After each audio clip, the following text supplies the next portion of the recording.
सहना भवतु सहनौ भुनक्तु सह वीर्यं करवावहै तेजस्विनावधीतमस्तु मा विद्विषावहै। ॐ शान्ति शान्ति शान्तिः। गुरुर्ब्रह्मा गुरुर्विष्णु गुरुर्देवो महेश्वरा गुरुः साक्षात् परब्रह्म तस्मै श्री गुरवे नमः। तस्मै श्री गुरवे नमः। तस्मै श्री गुरवे नमः। नमस्कार मंडळी, आपण आता आधी का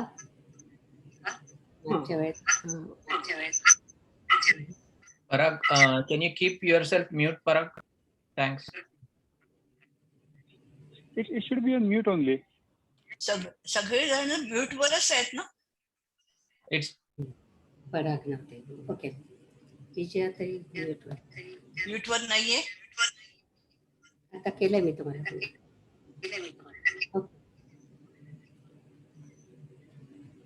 आवाज येतोय माझा? आवाज येतोय माझा?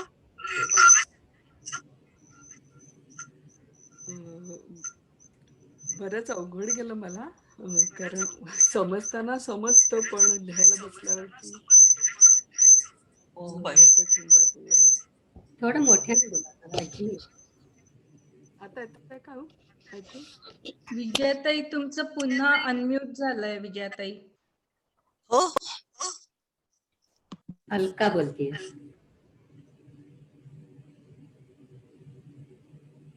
आता येतो का माझा आवाज? एको पण येतोय. एको येतोय. मी म्यूट वर आहे ना? माहिती नाही, मी म्यूट वर आहे असं मला वाटलं. आता हात नका लावू त्याला, मी लावलं. आता येतो का आवाज?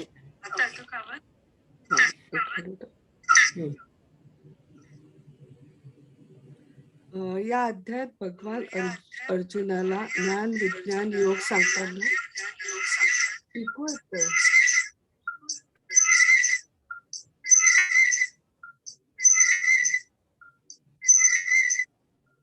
बरं, तुम्ही काय कशावर बोलताय? मी आयपॅड वरनं बोलते. निलिमाताई, तुम्ही पण म्यूट होऊन बघता का त्यांचा आवाज बरोबर येतोय का? त्यांचा दुसऱ्या ह्याच्यावर कशावर साईन नाही ना केलं त्यांनी ऍट ए टाइम, तर असं कधी कधी होतं. मी केलं कारण माझा व्हिडिओ दिसत नाही लॅपटॉपवर. तिकडे म्यूट करा, त्याच्यावरती म्यूट करा. असं होतंय. मी लॅपटॉप बंद करते आणि मग असतं. हा, एक काहीतरी.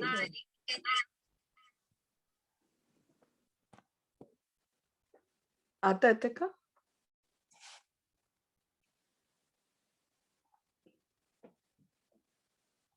आता येतोय का आवाज? आता बरोबर येतोय. येतोय ना? हा. या अध्यायात भगवान अर्जुनाला ज्ञान विज्ञान योग सांगताना म्हणतात की ही सृष्टी व या सृष्टीतील जीव माझ्या प्रकृतीपासून उत्पन्न झालेत, पण ते मी व माझे या भ्रांतीत गुरफटून जाऊन मलाच विसरले आणि विषयांच्या माया नदीत डुंबू लागले आणि त्यातच धन्यता मानतात. ते मला प्राप्त करत नाहीत, कारण त्यांच्यात अहंकार रूपी भूताचा संचार झालाय. धर्म नियमाचे वस्त्र अंगावर आहे की नाही याचे त्यांना भान राहिले नाही व पुढच्या अधोगतीचे त्यांना लाजही वाटत नाही. ज्यासाठी त्यांना हे शरीर लाभले आहे ते सोडून इंद्रिय सुखाच्या मागे निरर्थक धावत जन्म मृत्यूच्या चक्रात गटांगळा खात फिरत आहेत. त्यांना माझी प्राप्ती होत नाही. हे जीव माझेच असून मला जाणत नाही. जे काया वाचा मनाने मला मी पणाला सोडून मला शरण येतात ते या माया नदीतून तरून जातात व ब्रह्मरूपी किनारा गाठतात. असा फक्त एखादाच असतो. बहुतेक लोक मीपणाने बाधित असतात. जे फक्त मला प्राप्त करण्याची इच्छा धरतात ते 4 प्रकाराचे असतात. पहिला आर्त, जो दुःख निवारण्याकरता मला भजतो. दुसरा जिज्ञासी, ज्याला काही जाणण्याची इच्छा असते. अर्थार्थी, ज्याला लाभाची आस असते.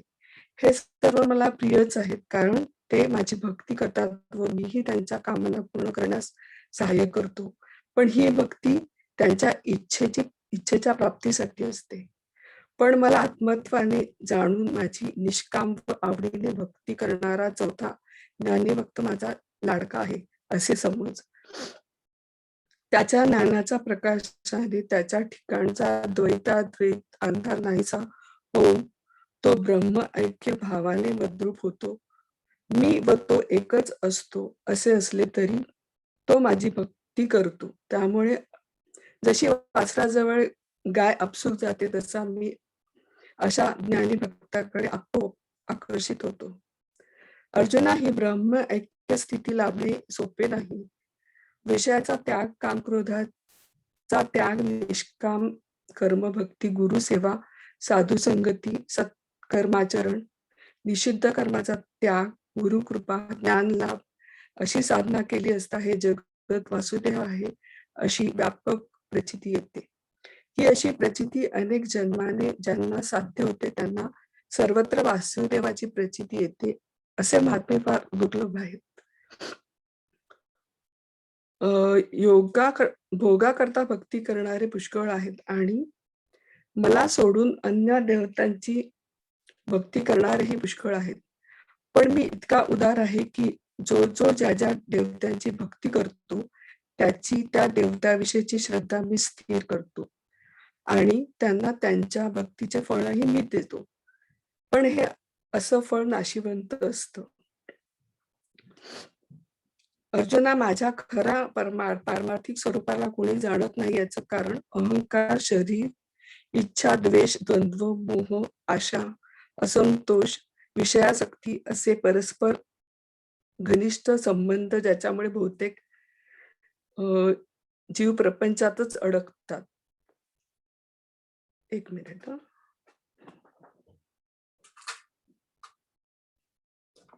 एक मिनिट पाणी.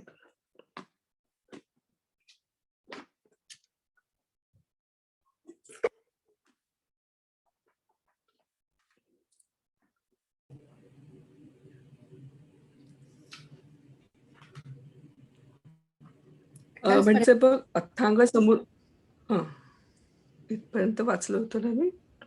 प्रपंचातच अडकतात म्हणजे बघ. जरा मरण यापासून ऐकू येत आहे ना?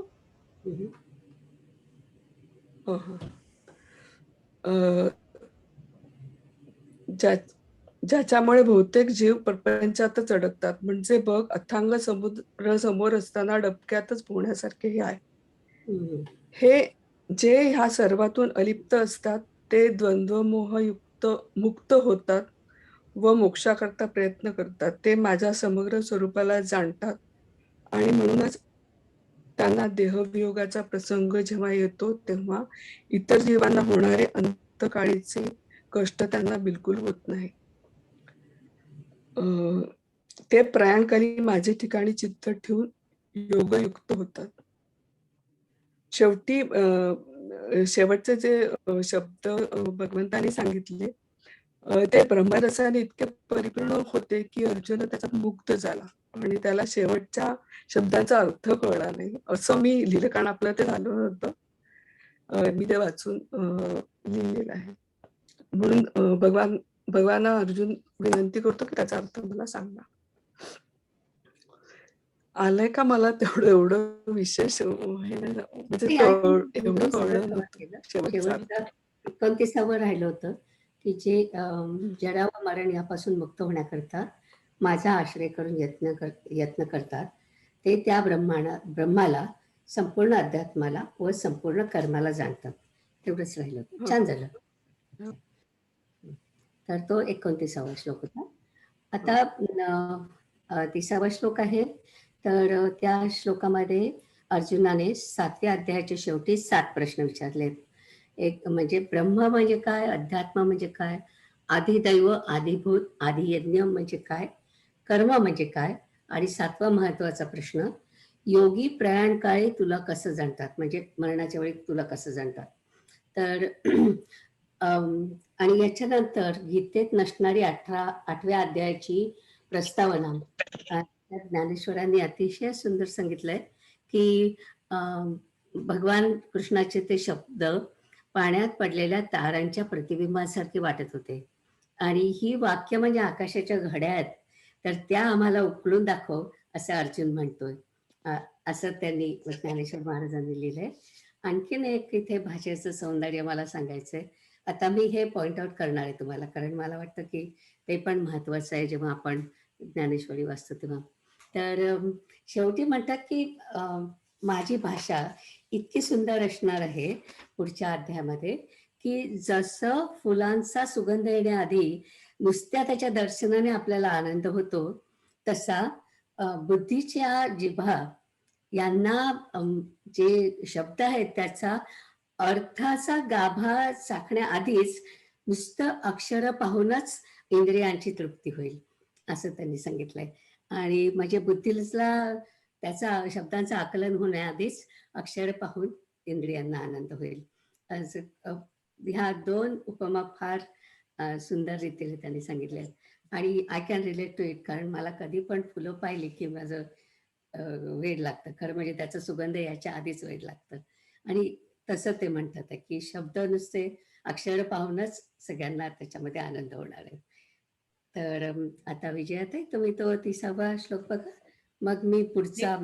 एक मला प्रश्न आहे मागच्या ह्याच्यावरचा, बोला. की अलकाताईंनी वाचलं तेव्हा त्या म्हणाल्या की वेगवेगळ्या रूपामध्ये मला बघतात म्हणून, आणि मग त्या रूपामध्ये जर त्याची हे केली तर ते योग्य नाही. कुठच्याही रूपामध्ये केलं तरी हरकत नाही ना? हो, नाही, पण त्या 156वी ओवी आहे त्याच्यामध्ये ते म्हणतात की अमर्याद स्वरूपाला माप का घालायचं, मला निराकाराला साकार का समजावं, मी स्वतः सिद्ध असताना प्राप्ती करता साधने करून का मरावे, असं त्यांनी विचारलंय.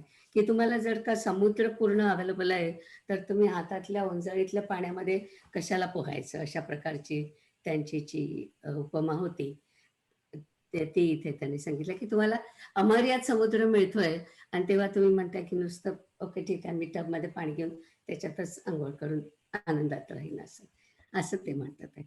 म्हणजे कुठल्याही मार्गाने तुम्ही गेला तर हरकत नाही, फक्त इथे तुम्ही लिमिट घालता एवढंच. तर विजयाताई वाचता आता? तुम्ही म्यूट आहात.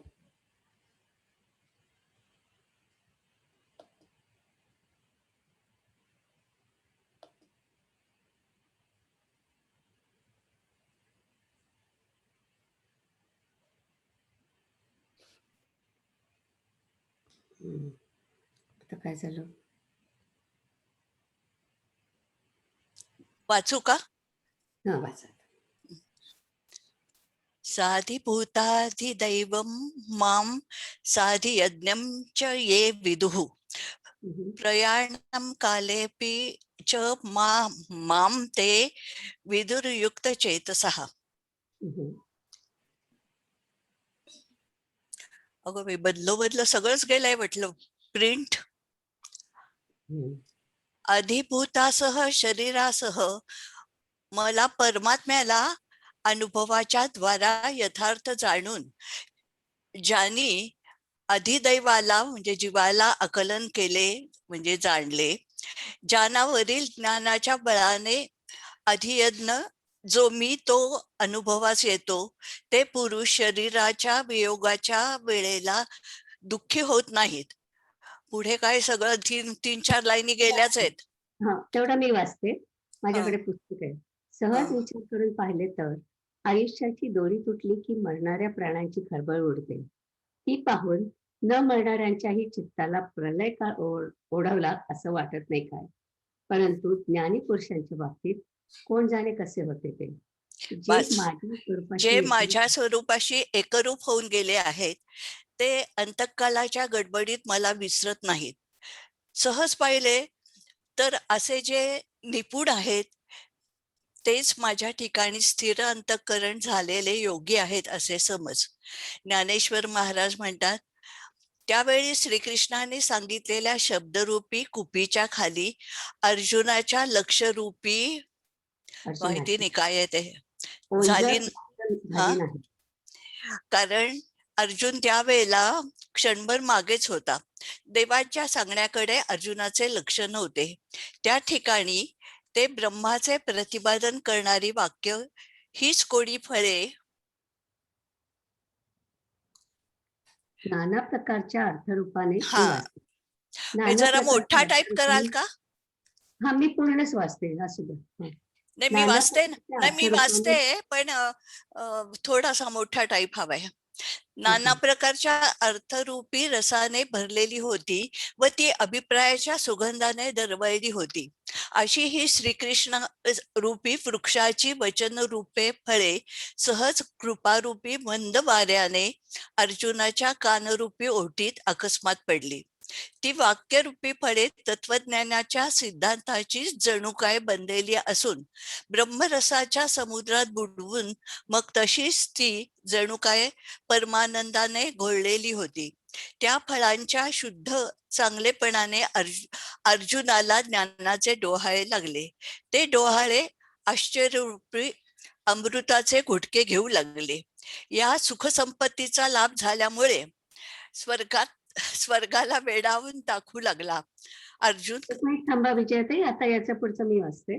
चालेल कारण माझ्याकडे काय मधले पुस्तक शब्द आहे. गेलेच आहेत सगळे म्हणून या सुखसंपत्तीचा लाभ झाल्यामुळे मग अर्जुन स्वर्गाला वेडावून दाखवू लागला व त्याच्या हृदयाच्या जीवात गुदगुल्या होऊ लागल्या.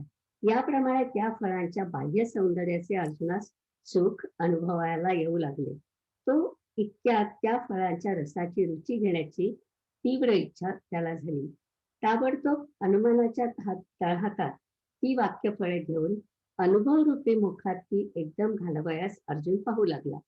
तेव्हा विचाराच्या तोंडात ती फळे मावेना. आणखी हेतूच्याही दातांनी ती फळे फुटेना. म्हणजे भगवंताचा हेतू काय आहे हेही त्याला कळेना. असे जाणून अर्जुन ती वाक्यरूपी फळे तोंडाला लावेना. मग चमत्कार वाटून अर्जुन म्हणतो, ही वाक्य म्हणजे पाण्यात पडलेल्या ताऱ्यांचे प्रतिबिंब होय. मी अक्षरांच्या सुलभपणाने नुसत्या अक्षरांवरून कसा फसलो ती खरोखर वाक्य नाही तर या आकाशाच्या घड्याच आहेत. तेथे आमच्या बुद्धीने किती जरी धडपड केली तरी तिला थांब लागत नाही. असे जर आहे तर मग ती वाक्य कळवायची गोष्ट कशाला. असा अर्जुनाने मनात विचार करून त्याने पुन्हा भगवंताकडे दृष्टी केली. मग अर्जुनाने विनंती केली की अहो देवा, ही 7ही पदे ब्रह्म, अध्यात्म, कर्म, अधिभूत, अधिदैव, अधियज्ञ आणि प्रलयांकाली योग्यांना होणारे तुझे स्मरण एकसारखी कधी न ऐकलेली अशी आश्चर्यकारक आहे.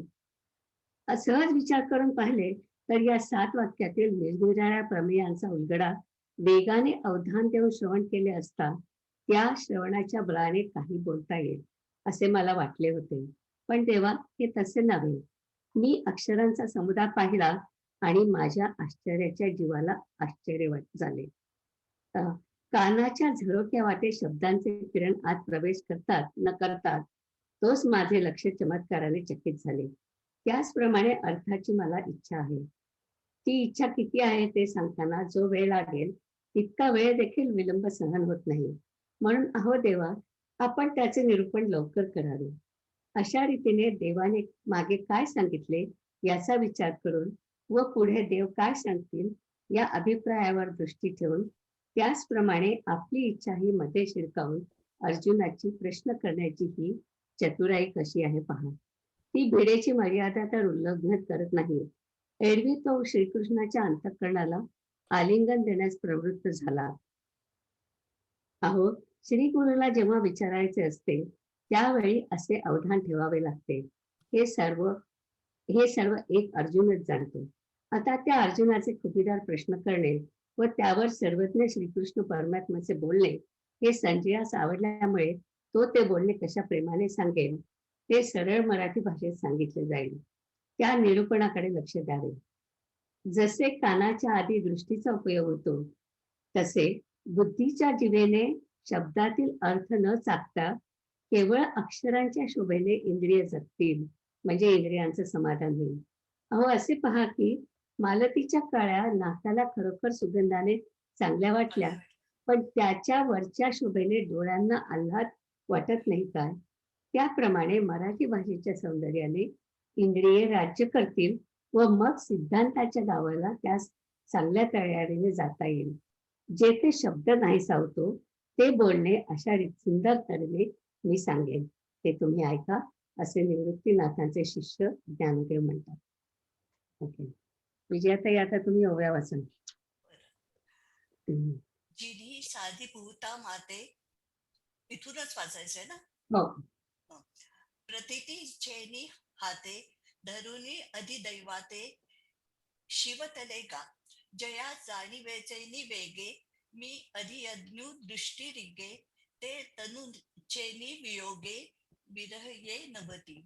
एरवी आयुष्याचे सूत्र बिघडता भूतांची उमटे खडाडता काय न मरत याही चित्ता युगांतू नोहे परी नेणो कैसे पैगा जे जडवून गेले माझ्या अंगा ते प्रयाणानीचिया लगबगा. प्रयाण म्हणजे आपण जे मारतो ते प्रयाणीचिया लगबगा. प्रयाण प्रणाम याच्या न सांडित तीच माते एरवी तरी जाणा ऐसे जे निपुण त्याची अंतःकरण युक्त योगी तवम ये शब्द कुपिके तळी नो डवेची अवधानाची अंजुडी जे नावेक अर्जुन तये वेळी मांगाची होता. जेथ तद ब्रह्मवाक्य फळे जिये नानार्थ रसाळे बहकाते आहाती परिमळे भावाचेनी सहज कृपा मंदा निळे कृष्ण द्रुमाची वचन फळे अर्जुन श्रवणाची कोळे अवचित पडिली. तिये प्रमेयाचीच होयका वळली की ब्रह्मरसांचा सागरी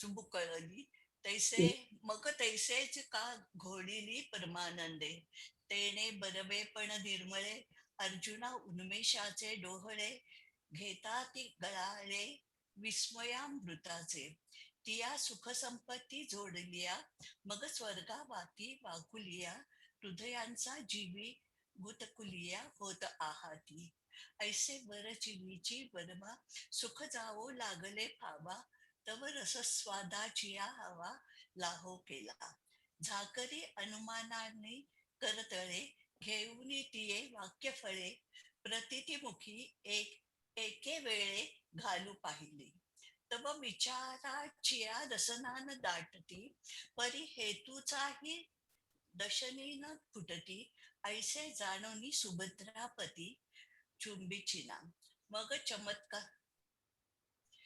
चमत्कारला म्हणे हिये जळीची मा तारायणे कैसा तारांगणे मा तारांगणे कैसा झकविलो असलगपणे अक्षरासेनी ये पदे नवती पुडिया गगनाची घडिया येथ आमुची मती बुडिया ठाव न निघे वाचुनी जाणावयाची के गोठी ऐसे जीवी कल्पुनी किरीटी तिये पुनरपि केली दृष्टी यादवेंद्रा. मग विनविले सुभटे हा होजिये एक वाटे सातही पदे अनुष्ठिते नवले आहाती. एरवी अवधानाचे नि वाहिलेपणे नाना प्रमेयांचे उगाणे काय श्रवणाचे नि अंगणे बोलो लाहाती. परी तैसे हे नोहेची देवा देखीला अक्षरांचा मेळावा आणि विस्मयाची जिबा विस्मयो झाला. कानाचे नि गवाक्षरद्वारे बोलाचे रश्मी अभ्यंतरे पाहेना तव चमत्कारे अवधान ठकले. देवेची अर्थाची जाड मज आहे ते सांगताही वेळूनच आहे म्हणून निरूपण लवला आहे की जो देवा. ऐसा मागील पडताळा घेऊन पुढा अभिप्रावो दृष्टी सुनी तेवेची माझी शिरमुनी आरती आपुली. कैसी पुसती पाहे पा जाणीव भिडेची तरी लंघो नेदी शिवम. एरवी कृष्ण हृदयीसी खेव देवो सरला. अगा गुरुते जै पुसावे तै येणे माने सावध हो आवे. हे एकची जाणे आवघे सव्यसाची. आता तयाचे हे प्रश्न करणे वरी सर्वज्ञा हरीचे बोलणे हे संजयो आवडले पडे. सांगेल कैसे तिये अवदान द्यावे गोठी बोली जेल नीट मराठी जैसे कानाचे आधी दृष्टी उपेगा जाये. बुद्धीच्या जिव्हा बोलाचा न चाखता गाभा अक्षराची भांबा भांबा इंद्रिये म्हणजे सौंदर्य. इंद्रिये जीती. पहा मालतीचे कळे घ्राणासी खीर वाटते परिमळे. परी वरचिली बरवा कोळी डोळे सुख ये नवती. तैसे देशी ये चिया हवावा इंद्रिये करीती राणीवा. मग प्रमेयाचिया गावा लेसा जाईजे. ऐसे ही नागरपणे बोलू निमे ते बोलणे ऐका ज्ञानदेव म्हणे निवृत्तीचा. इति श्री भगवद्गीतासु ब्रह्मविद्यायां योगशास्त्रे श्रीकृष्णार्जुन संवादे ज्ञानयोग नाम सप्तो अध्याय समाप्त. या पद्धतीने म्हणायला पाहिजे. इति श्री श्रीमद् भगवद्गीतासु उपनिषत्सु ब्रह्मविद्यायां योगशास्त्रे श्रीकृष्णार्जुन संवादे विज्ञानयोग नाम सप्तमोऽध्याय. ज्ञानयोग तो माझा शब्द गेला होता तिथला. सच्चिदानंदार्पणमस्तु. हरे राम. चला 7वा अध्याय संपला. पण हा खरं म्हणजे शेवटचा श्लोक आहे ती 8व्या अध्यायाची प्रस्तावनाच आहे. म्हणून आता त्याच्यातले जे शब्द आहेत आधी आदियज्ञ आदिदैव आणि काय अध्यात्म त्याच्या सगळ्याचं आता मी सांगते गोष्वाला. तर ऍक्च्युली आपण याला सारांश म्हणतो. या अध्यायाचं नाव आहे ब्रह्माक्षर निर्देश योग. ऍक्च्युअली मूळ गीतेमध्ये फक्त ब्रह्माक्षर योग असंच म्हटलंय. तर अर्जुनाने आता जे 7 प्रश्न विचारले त्याची उत्तरं भगवान कृष्णाने दिली आहेत. खरं म्हणजे 6 प्रश्नांची उत्तरं त्यांनी पहिल्या 2 श्लोकातच दिली आहेत आणि शेवटचा जो प्रश्न आहे त्याच्यासाठी 5 ते 26 श्लोक एवढा त्यांनी हे घेतला आहे, व्याप घेतला आहे. तर ब्रह्म म्हणजेच अक्षर आणि अक्षराची व्याख्या केली आहे त्यांनी की ज्याचा नाश होत नाही ते, जे अविनाशी आहे ते. म्हणून ब्रह्म अक्षर, ब्रह्म म्हणजेच अक्षर बेसिकली. आणि हा जो कॉन्सेप्ट आहे हा कॉन्सेप्ट बृहदारण्यक उपनिषदाच्या 6व्या ब्रह्मणेत मंत्र 214 तिथे पहिल्यांदा आलेला होता. तर तिथे याज्ञवल्क्याने सांगितलं होतं तेव्हा मला वाटतं मला कन्फर्म करायला पाहिजे. गार्गीला याज्ञवल्क्याने सांगितलं होतं गार्गीला तेव्हा की जे तत्व जे जड नाही सूक्ष्म नाही, छाया नाही, प्रकाश नाही, आणि थोडक्यात जे निर्गुण निराकार आहे, ज्ञानस्वरूप अक्षर ब्रह्म आहे, तर त्याला आपण अक्षर ब्रह्म असं म्हणतो. असं त्यांनी याज्ञवल्क्यांनी गार्गीला सांगितलंय बृहदारण्यक उपनिषदामध्ये 6व्या ब्रह्मने. तर आता इथे सुद्धा श्री भगवान म्हणतात की आकाराला आलेल्या सर्व पदार्थांमध्ये जे अविनाशी तत्व आहे ते म्हणजे ब्रह्म. तर अक्षर ब्रह्मातूनच उत्पत्ती, स्थिती, लय, प्राणांची होणारी स्वरूप स्थिती जे काय होतं त्याला अध्यात्म म्हणतात. असं आता आपण थोडस आपल्या ज्या आधीच्या डेफिनेशन सारख्या थोड्याशा बाजूला ठेवायच्या आणि ह्या नव्या डेफिनेशन्स या अध्यायामध्ये सांगितलेल्या आहेत. तर आधी आत्मा म्हणजे जे स्वतःभोवतीच लपेटलेलं आहे, ते बेसिकली त्या शब्दाचा अर्थ असा आहे, अध्यात्म स्वतःभोवती जे लपेटले आहे ते. तर कर्म म्हणजे इथे कर्म हा जो शब्द वापरलाय तो आतापर्यंत आपण जे कर्मयोगात पाहिलं त्याच्यापेक्षा हा वेगळा शब्द आहे. कारण आतापर्यंत आपण व्यष्टी पातळीवर बोलत होतो, वैयक्तिक पातळीवर बोलत होतो. आता इथे समष्टी पातळीवर त्यांनी सांगितलेलं आहे, म्हणजे ब्रह्माचं कर्म काय आहे. तर अर्थात ब्रह्म काहीच करत नाही, पण ब्रह्माच्या मुळे जी काय सृष्टी उत्पन्न झाली त्या क्रियेला कर्म म्हणतात आणि त्याला अखिलम कर्म असा प्रकारचा शब्द घेतलाय. पण या अध्यायामध्ये त्यांनी फक्त कर्म हा शब्द वापरला. तर इथे जो कर्म शब्द वापरलाय त्याचा अर्थ जी काय सृष्टी निर्माण झाली, सृष्टीची निर्मिती झाली, ती जी प्रोसेस होती त्या प्रोसेसला त्यांनी कर्म म्हटलं इथे. नंतर आदिदैवत म्हणजे काय, तर आदिदैवत म्हणजे आपल्या शरीरात राहणारं चैतन्य म्हणजेच आत्मा, आणि त्यालाच हिरण्यगर्भाचा एक भाग म्हटलाय. तुम्हाला आठवत असेल की व्यष्टी लेवलवर आपण त्याला आत्मा म्हणतो आणि समष्टी लेवलवर हिरण्यगर्भ म्हणतो, किंवा ब्रह्माचा जो सूक्ष्म शरीर असतं त्याला आपण हिरण्यगर्भ म्हणतो. तर याच्यामध्ये त्यांनी अशी व्याख्या केली आहे की आत्मा म्हणजे हिरण्यगर्भाचा एक भाग. नंतर अधियज्ञ, अधियज्ञ म्हणजे काय, तर आपण जेव्हा म्हणजे परमेश्वराला पर्यंत जायची जी आपण आता प्रयत्न करतोय सगळे, तर पहिल्यांदा शरीरातील अहंकार नाहीसा करतो, आणि कारण की त्या अहंकारामुळे आपल्याला ब्रह्म आणि आत्मा हे दोन्ही वेगळे वाटतात, आणि तो अहंकार केला की सगळं जे मूळचंच एकत्र आहे, ऐक्य आहे, ते आपल्याला दिसतं. तर ती जी पायरी आहे त्या पायरीला अधियज्ञ म्हणतात, असे या अध्यायामध्ये सांगितलंय. नंतर अधियज्ञाच्या स्टेप्स ज्या आहेत, पायऱ्या ज्या आहेत, त्या मूळ गीतेत नाहीये, पण ज्ञानेश्वर महाराजांनी सांगितलंय की आधी वैराग्य, मग विषयाची आहुती, मग ध्यानधारणा, मग मनाचा त्याग, आणि नंतर ओंकाराचं चिंतन, अशा या पायऱ्या आहेत. आणि या पायऱ्यामुळे शेवटी ज्ञानाचा ज्ञेयामध्ये लय होतो, म्हणजेच आपल्याला आत्मज्ञान प्राप्त होतं. तर ही जी प्रोसेस आहे याला अधियज्ञ असं म्हटलं. आणि त्याच्यानंतर या अध्यायामध्ये ह्याच्याबद्दल बोललाय, त्रैलोक्याची उत्पत्ती, सृष्टीची उत्पत्ती कशी झाली त्याच्याबद्दल सांगितलंय की ब्रह्माचा दिवस उजाडला की त्रैलोक्याची उत्पत्ती होते.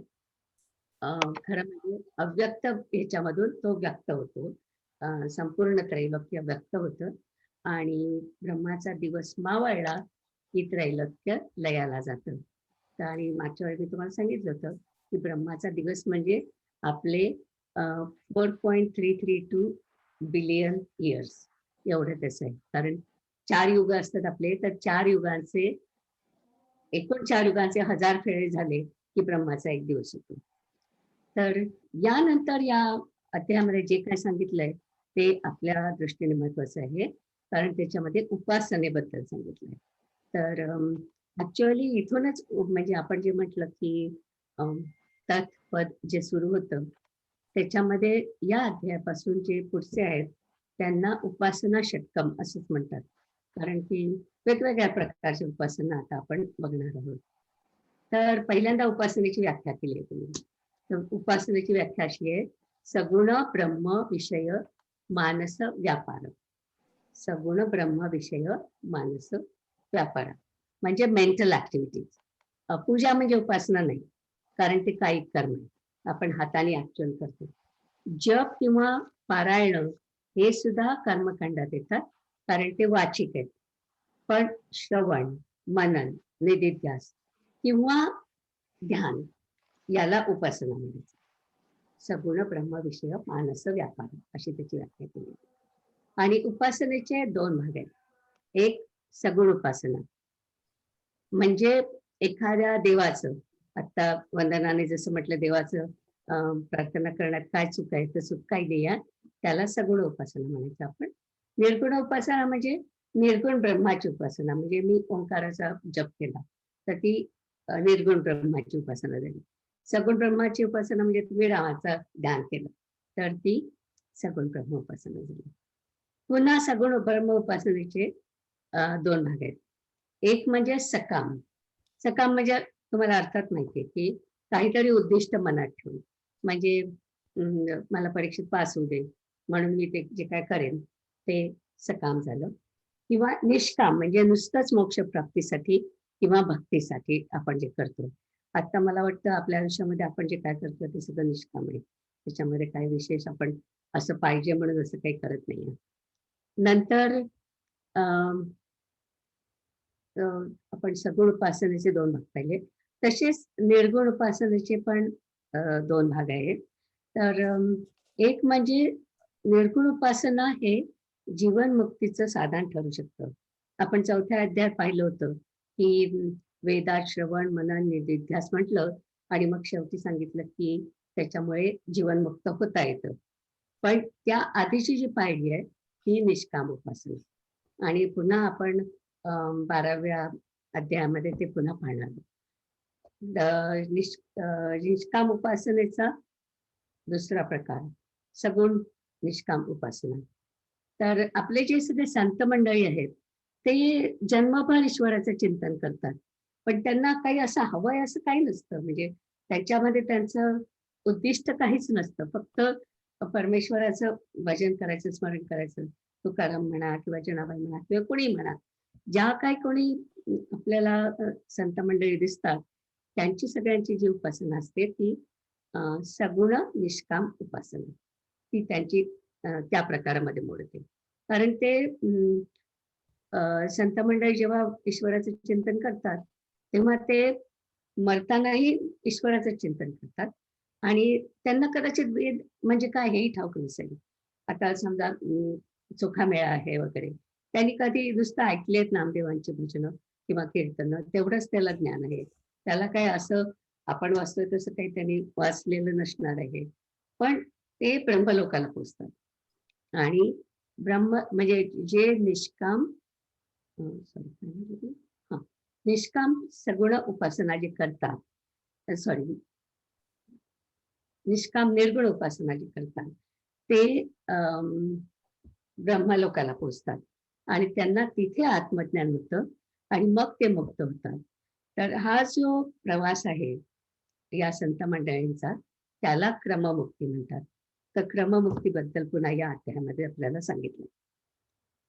आता आणखीन 2-4 त्याच्यामध्ये विचार आहेत ते मी सांगते. एक म्हणजे असं म्हटलं की मरताना जे विचार असतात आपल्याला तीच गती मिळते आणि कधी मरणार आपण ते माहिती नसतं, म्हणून सतत देवाचं नाव घेऊ. आणि म्हणूनच लोक मुलाला देवाचं नाव ठेवतात, पण दुर्दैवाने त्याला दगडू दोंडू म्हणतात, म्हणजे रामकृष्ण म्हणण्याच्या ऐवजी. दुसरं म्हणजे शुक्ल उत्तरायण आणि दिवस असं जर का असेल तर त्यावेळेस जर का कोणी मेलं तर त्या योगाला सायुज्य सिद्धी प्राप्त होते, म्हणजे आत्मज्ञान प्राप्त होतं. तर त्याला अर्चिरार्थी मार्ग म्हणतात. आपण त्याच्याबद्दल बोलणार आहोत. आय नो प्रत्येकाला त्याच्याबद्दल प्रश्न आहे, मला सुद्धा होता. पण शंकराचार्य म्हणतात की याचा शब्दशः अर्थ घेऊ नये. म्हणजे I struggle a lot with this, की असं कसं की उत्तरायणामधल्या शुक्ल पक्षातल्या दिवसामध्ये जर तुम्ही मेलात तरच तुम्हाला मुक्ती मिळेल. मला हे खूप असं नाही पटत मनाला, म्हणून मी त्याच्यावरती अभ्यास केला आणि नंतर मग एका ठिकाणी मला सापडलं की ब्रह्मसूत्रात सांगितलंय की मरणाची वेळ तुमचा मोक्ष ठरवत नाही. इथे जे शुक्ल दिवस आणि उत्तरायणी म्हटलंय, तर आपल्या ब्रह्मसूत्रामध्येच या प्रत्येकाच्या मागे एक असोसिएटेड देव आहे आणि तो जो काय देव आहे त्या देवाला प्रसन्न करून मग पुढे जायचंय आणि मग म्हणून मग ते त्या देवाला प्रसन्न करत करत ब्रह्मापर्यंत जातात. म्हणूनच त्याला क्रममुक्ती म्हणतात. त्यांना एकदम मुक्ती मिळत नाही. अशा प्रकारचं ब्रह्मसूत्रामध्ये लिहिलेलं आहे आणि मला ते जास्त पटतं. एनिवे, पण या ज्ञानेश्वरीत मात्र तसं लिहिलेलं नाही. नंतर धूम्रमार्ग. धूम्रमार्ग हा आणखी एक कॉन्सेप्ट आहे, आपण तो नंतर बघू. तर त्यातले लोक फक्त चंद्रलोकांपर्यंत जातात आणि मग शंकराचार्य हे झालं शंकराचार्य. नंतर आपल्याला माहिती आहे की जीवनमुक्ताला पुनर्जन्म नाही, ते आपण आधीच्या अध्यायांमध्ये पाहिलेलं आहे. तर अशा प्रकारे हा ब्रह्मज्ञानाने व्यापलेला जाम पॅक अध्याय आहे आणि याच्यामध्ये मुख्य म्हणजे सगळं आपल्या याच्यातलं जे आहे वेदामधलं जे काय तत्वज्ञान आहे तेवढं फक्त त्यांनी वेगवेगळ्या शब्दांमध्ये सांगितलेलं आहे. तर आता आपण श्लोक पासूया. पहिला श्लोक हे आपण स्किप केलं तरी चालेल, पुढे जाऊ. मी वाचायचं ना. ओम श्री परमात्मने नमः. अध्याय 8. अर्जुन उवाच किं तत् ब्रह्म किमध्यात्मं किं कर्म पुरुषोत्तम. किम अध्यात्म, किम तद्ब्रह्म किम अध्यात्म. किं तत् ब्रह्म किम अध्यात्म म्हणजे मी असं म्हणते पण आता पडून किम अध्यात्म किं कर्म पुरुषोत्तम अधिभूतं च किं प्रोक्तं अधिदैवं किमुच्यते.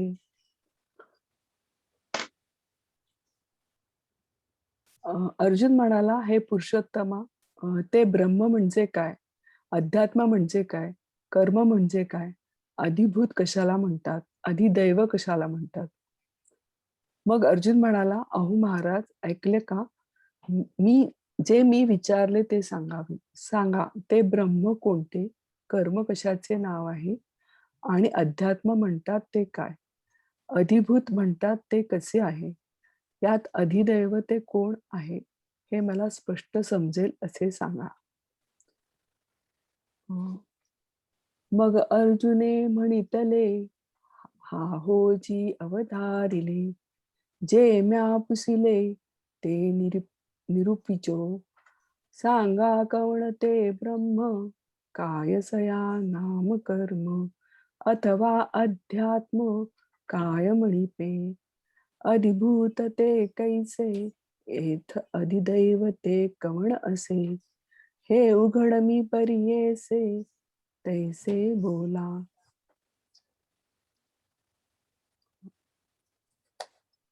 अधियज्ञ कथं कोत्र देहेऽस्मिन् मधुसूदन, प्रयाण काले च कथं नेयोसी नियतात्मभिः. हे मधुसूदना, या देहात अधियज्ञ कोणता व कसा. अंतःकरण निग्रह केलेले योगी प्रयाणकाली तुला कसा जाणतात. देवा, अधियज्ञ तो काय आहे व त्या देहात तो कोण आहे हे अनुमानाने पाहू म्हटले तर काही समजुतीस येत नाही. आणि हे श्रीकृष्णा, ज्या पुरुषांनी आपले अंतःकरण स्वाधीन करून घेतले आहे त्या पुरुषाकडून त्याच्या प्रयाणकाली तू जाणला जातोस तो कसा, हे मला ऐकवा. ज्ञानेश्वर महाराज म्हणतात, पहा, एखादा भाग्यवान पुरुष जर चिंतामणीच्या घरात निजला असेल तर त्याचे बरगण्यातीलही शब्द पण ते व्यर्थ जाणार नाही. त्याप्रमाणे अर्जुनाच्या विचारण्याबरोबरच श्रीकृष्णाच्या मनात जे आले तेच श्रीकृष्ण सांगू लागले. अरे, जे तू विचारलेस ते चांगले ऐक. अर्जुन हा कामधेनूचा बछडा असून शिवाय तो कल्पतरूच्या मांडवाखाली बसला आहे, म्हणून त्याने आपले मनोरथ सिद्धीस जावे अशी इच्छा केली तर त्यात आश्चर्य नाही. श्रीकृष्ण रागवून ज्याचा वध करतो त्यास ब्रह्माचा साक्षात्कार होतो. मग ज्याला कृपेने उपदेश करील तो ब्रह्म साक्षात्काराला कसा पावणार नाही? जेव्हा आपण कृष्णाचे अनन्य भक्त व्हावे तेव्हा आपले भक्ताचे अंतःकरण कृष्ण होते व मग त्यावेळी आपल्या संकल्पाच्या अंगणात अष्टमहासिद्धी राबतात. परंतु असे जे प्रेम ते अर्जुनाच्याच ठिकाणी अमर्याद आहे म्हणून त्याच्या इच्छा सदा सफल आहेत. यासाठी श्रीकृष्णाने अर्जुन आपल्याला ही गोष्ट विचारील अशी त्याच्या मनातील गोष्ट ओळखून अगोदरच त्या गोष्टी रूपी पक्वान्नाचे ताट वाढवून ठेवले. कारण की स्तनपान केल्यानंतर दूर झालेल्या मुलाची भूक आईला लागते. एरवी ते शब्दाने मला भूक लागली दूध पाज असे सांगते काय आणि मग ती पाजते म्हणून कृपाळू गुरुच्या बाबतीत हे काहीच आश्चर्य नाही. परंतु ते असो, देव जे काही बोलले ते ऐका. देवा अधियज्ञ तो काही कवणपा ये देही हे अनुमानासी काही दिठी न भरे आणि नियता अंतःकरणी तू जाण जसी देह प्रयाणी ते कैसे निहेशांग्र पाणी परिसवा माते देखा धवळारी चिंतामणीचा जरी पहुडला होय दैवाचा तरी वोसण ताही बोल तयाचा परिसोपुन वचे तैसे अर्जुनाचिया बोला सवे आले तेचे म्हणितले देवे परियेसे गाबरवे जे पुसिले तुवा किरीटी कामधेनुचा पाडा वरी कल्पतरुचा आहे मान दोडा म्हणून मनोरथ सिद्धीचिया चाडा तो नवल नोहे कृष्ण कोपो निजासी मारी तो पावे ब्रह्म साक्षात्कारी मा कृपेने उपदेशु करी तो कैशा परी न पवेल जय कृष्णाचे या होई जे आपण कृष्ण होय आपुले अंतःकरण तै संकल्पाचे आंगण वोडगती सिद्धी परी ऐसे जे प्रेम ते अर्जुनीची आथिनी सीम म्हणून तयाचे काम सदा सफल या कारणे अनंते ते मनोगत तयाचे पुसते होईल जाणून आईते वोगरुनी ठेविले जे अपत्य थानी हुनी निगे तयाची भुकते मायेसीची लागे एरविते शब्दे काय सांगे मग स्तन्य दे येरी म्हणून कृपाळुआ गुरुची आठाई हे नवल नोहे काही परिते असो ऐका काही जे देवो बोलता झाला. श्री भगवान वाच अक्षरम ब्रह्म परम सांगायचं का? हो, मला एक मिनिट थांबा. हा, पहिल्या श्लोकामध्ये तत् ब्रह्म असा पहिला शब्द आहे. किम तत् ब्रह्म, तर तत्वाबद्दल इथे सुरुवात होते. आणि दुसरा मला शब्द पॉइंट आउट करायचा होता की पुरुषोत्तम, तर पुरुषोत्तम म्हणजे सर्वात श्रेष्ठ, म्हणजे कृष्णाला इथे सर्वात तुम्हाला सांगितलं की व्यासांचं शब्द रचना फारच इंटरेस्टिंग असते. तर इथे त्यांनी कृष्णाला पुरुषोत्तम म्हटलंय कारण सर्वश्रेष्ठ, तर सर्वात श्रेष्ठ व्यक्तीकडून आपल्याला हे सगळं समजून घ्यायचंय. आणि नंतर नियतात्माभी म्हणजे कमिटेड लोक, तर जे काय कमिटेड लोक असतात त्यांच्याबद्दल हे विचारलेलं आहे. आणि अक्षर म्हणजे न क्षरते, म्हणजे ज्याचा नाश होत नाही असं, तर परम अशासाठी. आणि याच्या आधी त्यांनी परमम म्हटलंय. अक्षरम ब्रह्म म्हणजे पुढचा जो तिसरा श्लोक आहे त्याच्यामध्ये त्यांनी म्हटलंय अक्षरम ब्रह्म परमम. तर हा जो परमम शब्द आहे तो अशासाठी वापरलाय या अक्षर या शब्दाचे दोन अर्थ आहेत, राईट? एक म्हणजे आपल्याला जी अक्षरं दिसतात ती, आणि दुसरं म्हणजे ज्याचा नाश होत नाही, न अक्षर अक्षर. अक्षर.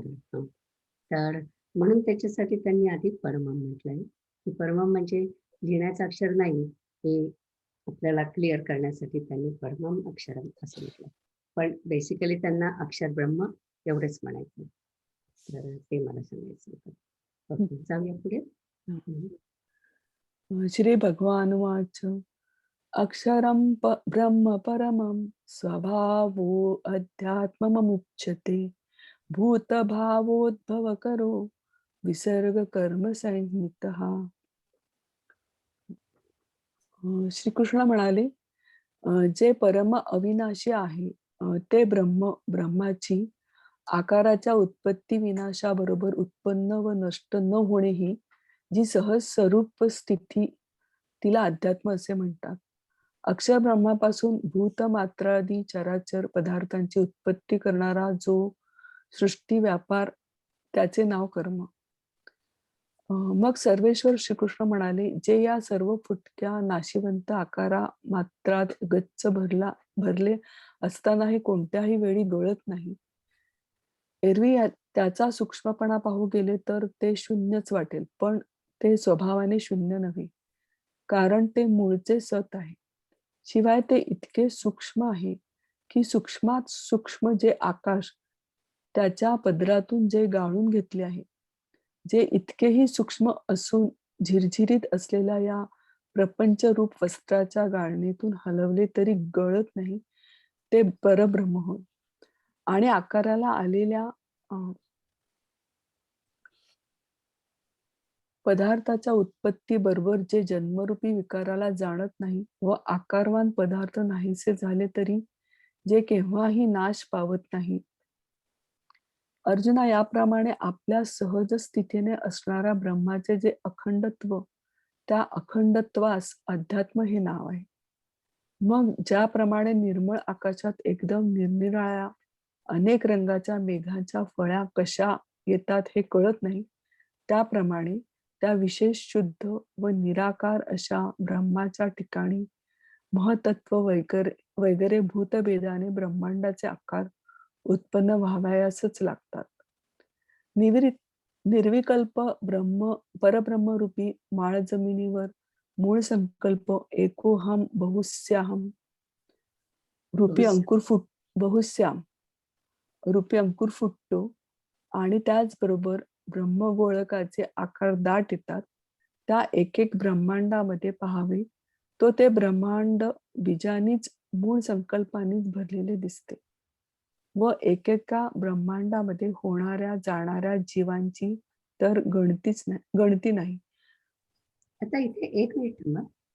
हे ते बोलतात आहे की एकोहम बहुश्याम हा कॉन्सेप्ट आहे आपल्या धर्मामध्ये, की ब्रह्माला खूप एकटं वाटत होतं आणि त्याला अशी इच्छा झाली की आपण जास्त व्हावं, आपलेच जास्त हे व्हावे, म्हणून मटेरियल सुद्धा तोच होता आणि करणारा सुद्धा तोच होता.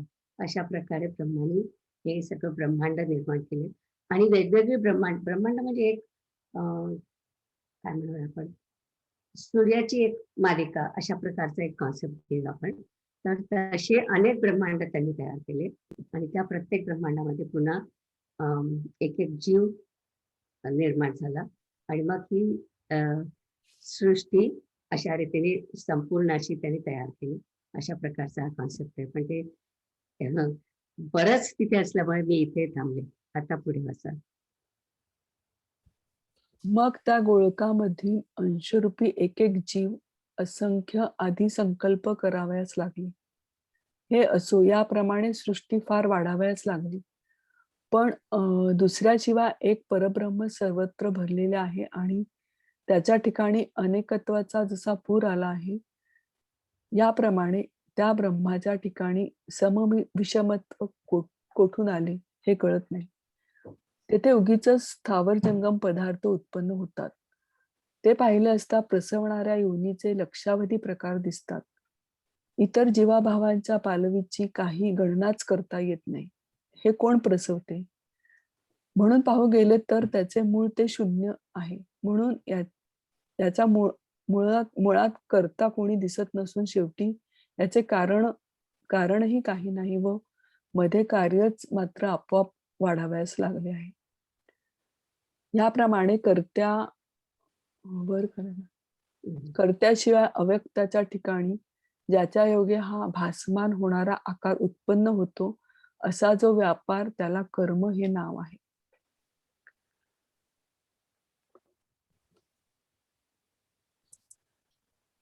मग म्हणितले सर्वेश्वरे जे आकारी येखो करे कोंदले असत नखिरे कवणे काळी ए रवी सपुरपण तयाचे पहावे तरी शून्यची नव्हे स्वभावे वरी गगनाचे निपालवे गाळूनी घेतले जे ऐसे ही परी विरुळे ये विज्ञानाची ये खोळे हालवले ही नगळे ते परब्रह्म आणि आकाराचे निजालेपणे जन्मधर्माते नेणे आकार लोपी निमणे काही नाही कही ऐशिया आपुलियाची सहज स्थिती जया ब्रह्माची नित्यता असती तया नाम सुभद्रापती अध्यात्मगा मग गगनी जेवी निर्मळे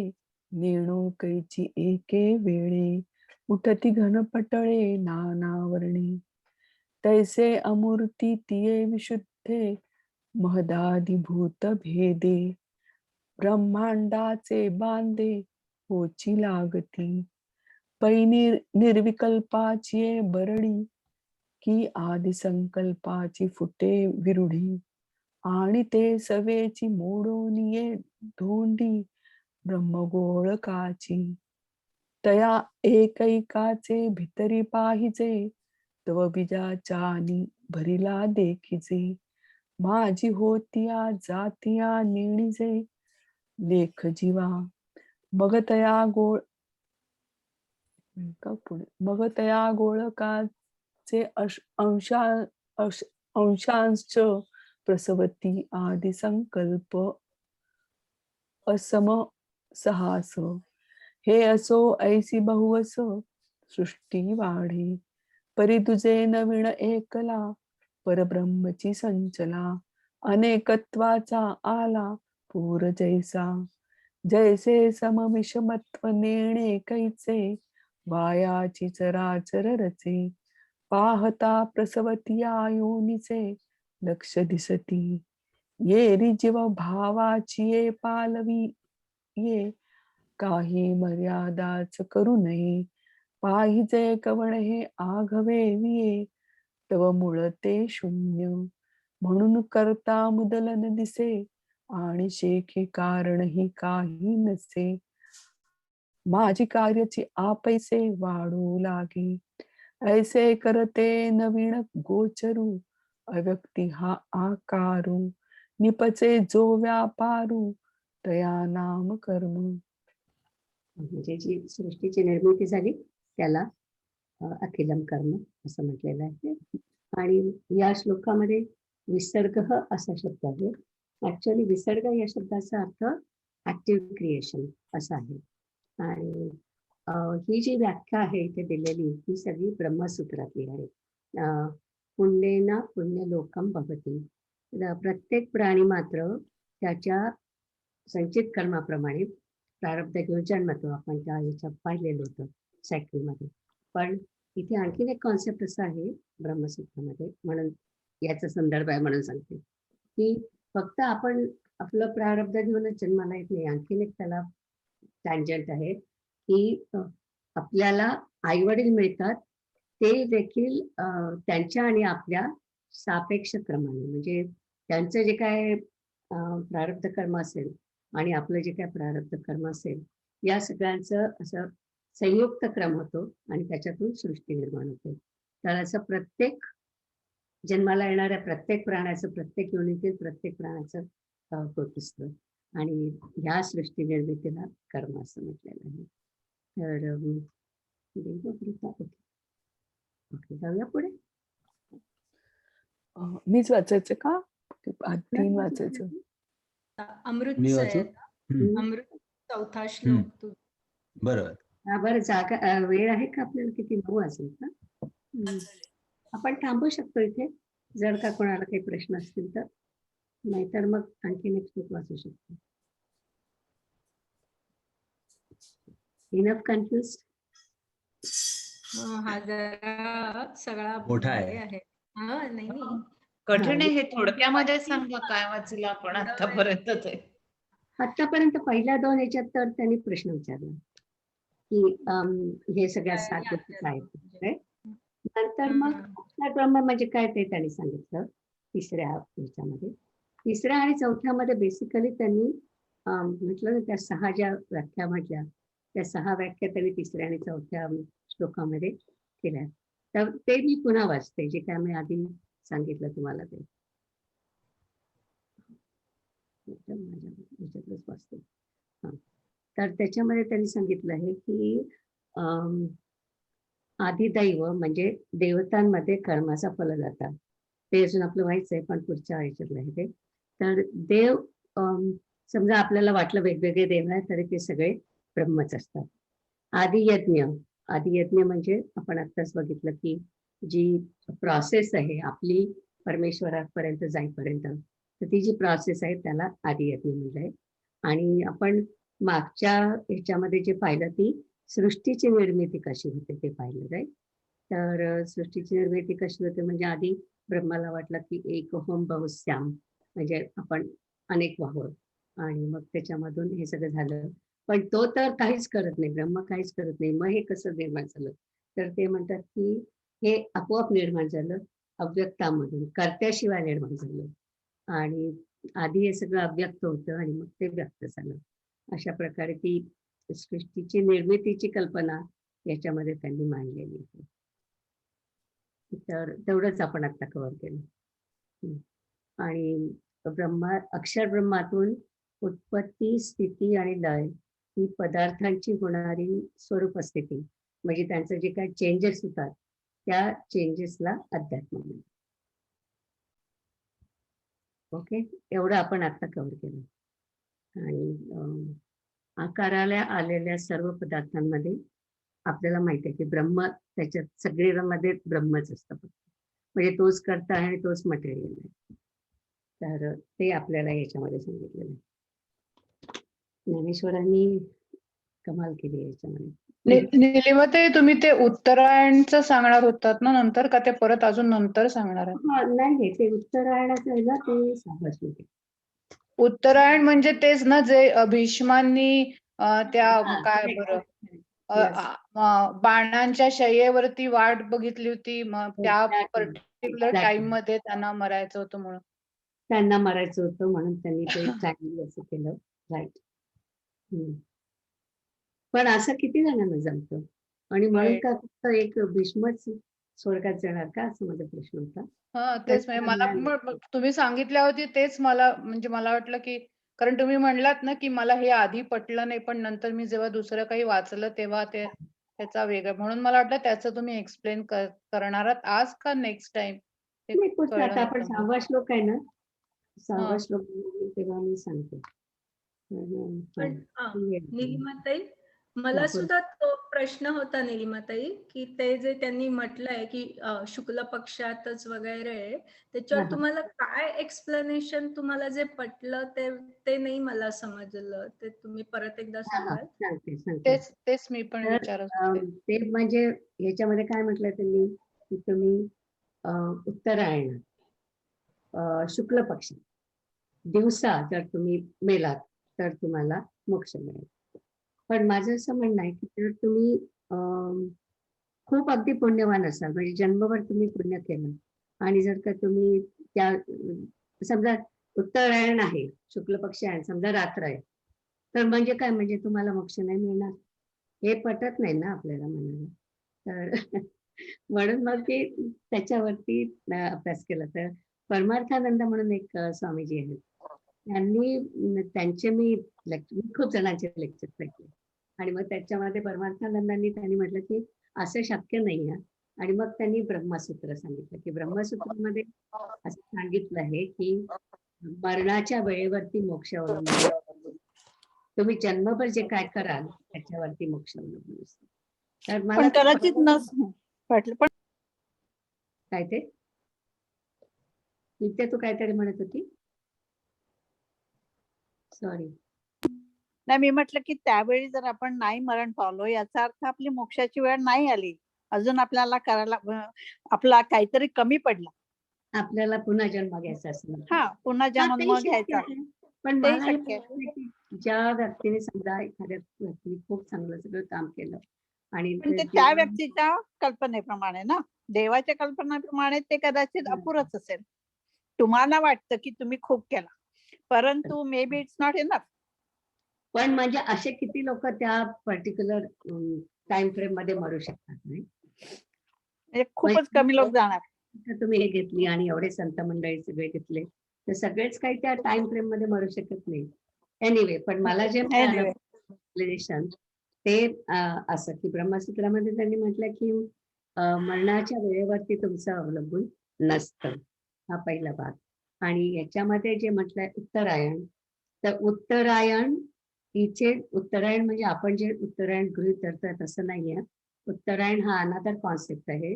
ते जे वेगवेगळे स्वर्ग आहेत आणि प्रत्येक स्वर्गाचं वेगवेगळे लोक म्हणजे देव आहेत, तर त्याच्यामधला हा उत्तरायण शब्द आहे.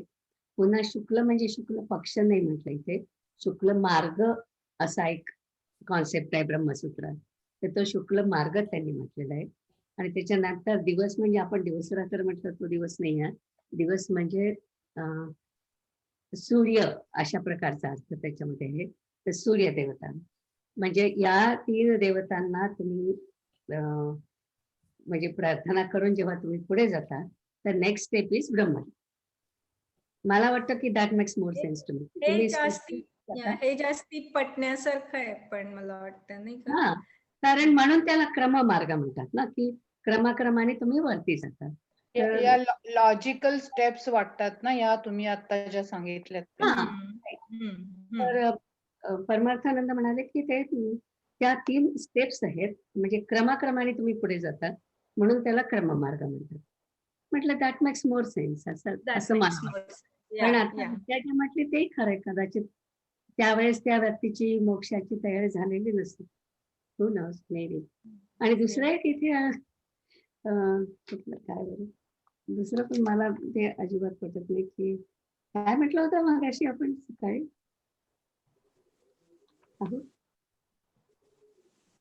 दुसरा एक श्लोक याच्यातला मला हा, मरणाच्या वेळी तुम्ही परमेश्वराचं नाव घेतलं तरच तुम्हाला मोक्ष मिळतो.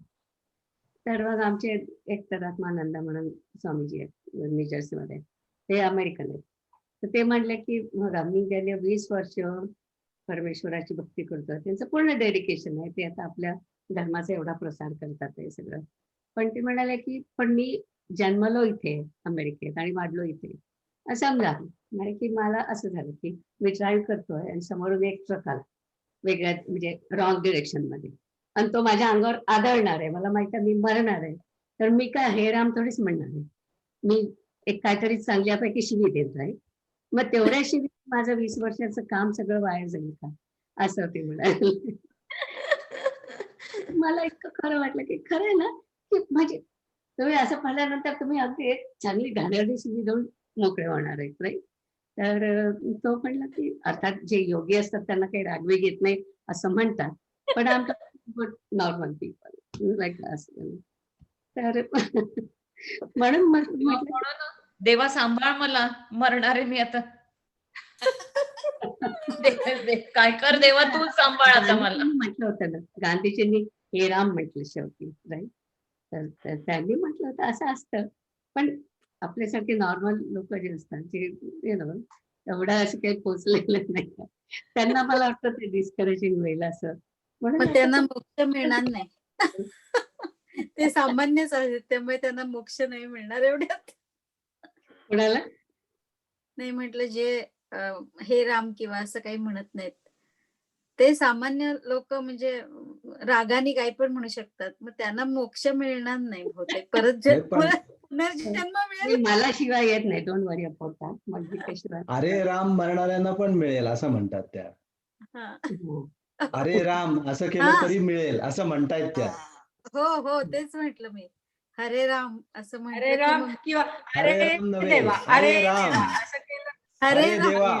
हा. अरे देवा मगाशी म्हणाली ना अरे देवा सांभाळ देवा. तसं.